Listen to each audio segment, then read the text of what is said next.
Welcome back to a special edition of Insight at the University of the West Indies. Our guest, Vice Chancellor Sir Hilary Beckles, and we were in stride, sir, if you may. The fast bowler was coming up and the umpire told him to go back to his mark. But here you are.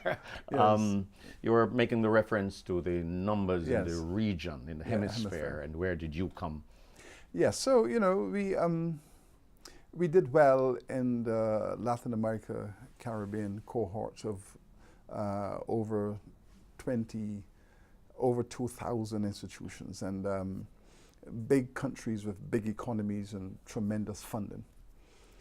But the challenge was to go for the global rankings. Yes. And before making that decision, I remember reading an essay written by Rex Nettleford. And in that essay, he was speaking about how people from the Caribbean villages have gone on to become global legends. And where you're from is not relevant. That is correct. It's what you have inside of you. And I thought maybe there was a reason why I woke up that morning to read Nettleford. And Rex, of course, was our philosopher king. Oh, yes. You know. Yes. And then I said, let us go global.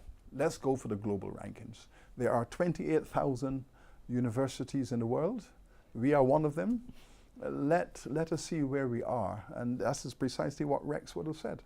You know, Rex would always say, I'm from Bunkers Hill, but few of them can dance better than I can. Oh, indeed. Oh, yes. So I said, let us go. So we were ranked in the top 5% of the best universities in the world, and what it did was to validate the expectations of all of those UWA legends who have made this university what it is. How do you use this? How do you use this to be a part of the growth, to shore you up, to buoy you, to make you bounce? Already it is happening. We are now surrounded by, internationally, a large number of universities that want to partner with us now. Because now that they can see our elite ranking, it's easier for them to get funds and to get support from their private sectors and their governments. So now we have many requests to build joint institutions, to offer double degrees. So now we are surrounded by a plethora of engagements. Yes. So already this is impacting our international relations. What we have to do now is to leverage that domestically and regionally, and already this is happening. For example, last week in the DR, Santo Domingo, the capital, we met the leaders of 48 regional universities. Cuba, Puerto Rico, Haiti, Dominican Republic, Suriname, French Antilles, Dutch Antilles. 48 of us, vice chancellors, presidents, rectors of universities met. And when I walked into the room, they, of course, were fully aware of UWE's #1 ranking. And they applauded the fact that UWI has emerged as almost a natural leader of the Caribbean university system. And so we formed a new organization, Universities Caribbean. Universities Caribbean. So Universities Caribbean was launched in the DR last week as an organization of the best universities in the Caribbean coming together to work seamlessly to create an environment where students can migrate across universities. They could sit at any one university and acquire credits by accessing courses in those universities. So you could be here at UWI and say, well, I would like to do a degree in the blue economy, but Puerto Rico has 2 courses. Can I access those?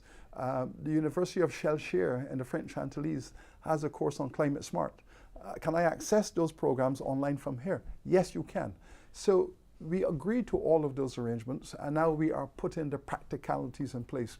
But the tribute to UWI, I think the tribute to UWI among these fine universities that have gathered, the 48 of us, they all voted to elect me as the first president of Universities Caribbean. Undeservingly so. A Number tribute, one. a tribute to UWI. Yes, yes. And it's a tremendous tribute to UWI because across the region now they are looking to us and UWI to provide them with the visioning of how universities should operate. I felt very proud for UWI. Yes, and we want to congratulate you from this side, sir.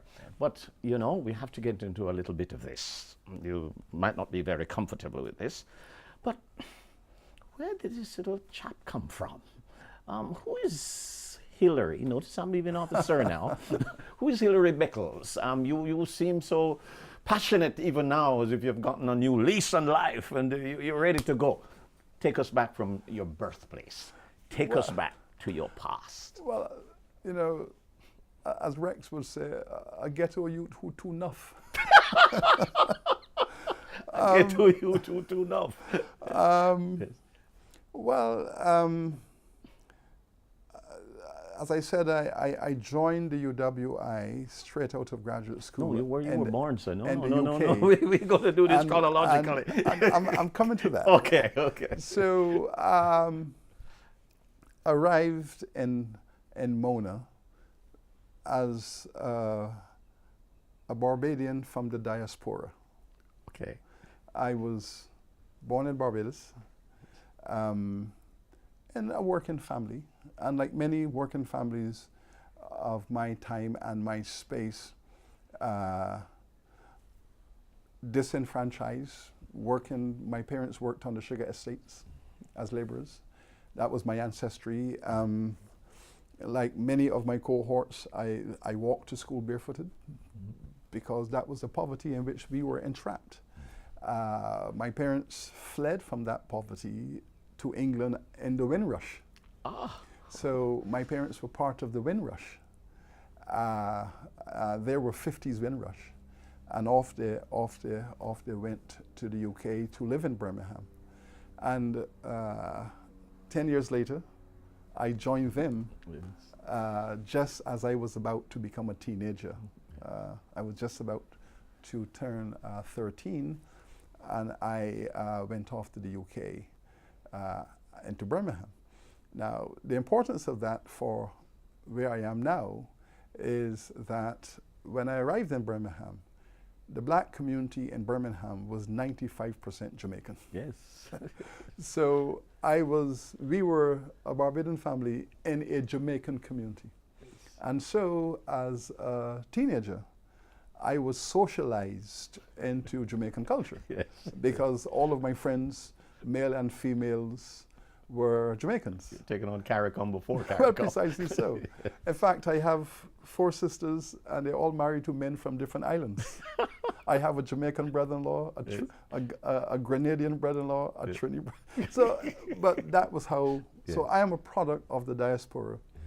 When I was a youngster, the men who I call uncle, who were my dad's friends, were Jamaicans. Yes. The women who I call auntie, my mother's friends, were Jamaicans. Yes. So after completing high school in the UK and then going off to university, coming to Jamaica seemed natural. Yes, yes. Because I had been culturalized in a Jamaican neighborhood. Yes. So leaving the UK and coming to Jamaica was a natural thing to do. So give me the name of your high school and the name of your university. I went to a high school in Birmingham City called Pitt Maston Secondary, which doesn't exist anymore. Okay. Because it was really a school for the ghetto children. The British government in those days did not examine the children of the Windrush. And there's a whole scope of study that is required to explain how thousands of West Indian children were destroyed in the Windrush, because most of us were thrown into vocational schools without any assessment as to our prior education. I went to an old grammar school in Barbados as a kid, and I moved from an old grammar school into a vocational school in the city. But grace of God, I survived the Pitt Maston Secondary School, which was ranked as one of the worst schools in Birmingham City, that is now dismantled. They dismantled it because it was so terrible.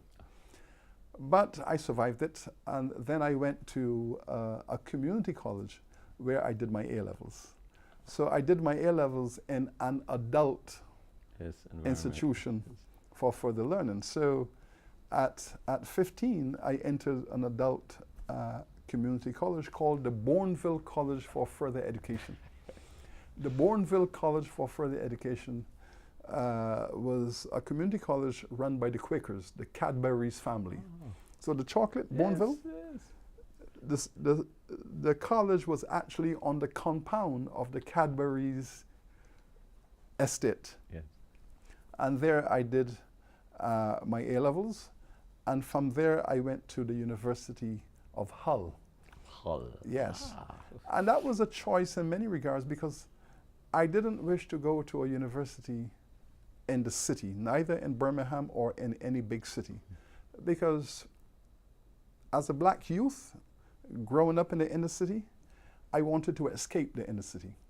So I went to a far suburban, rural university to get away from the challenges of the inner city, to have a few years of peace and quiet out of the inner city. So I didn't go to the University of Birmingham or London or Manchester. And you did history? Well, ironically, I went to university to study philosophy.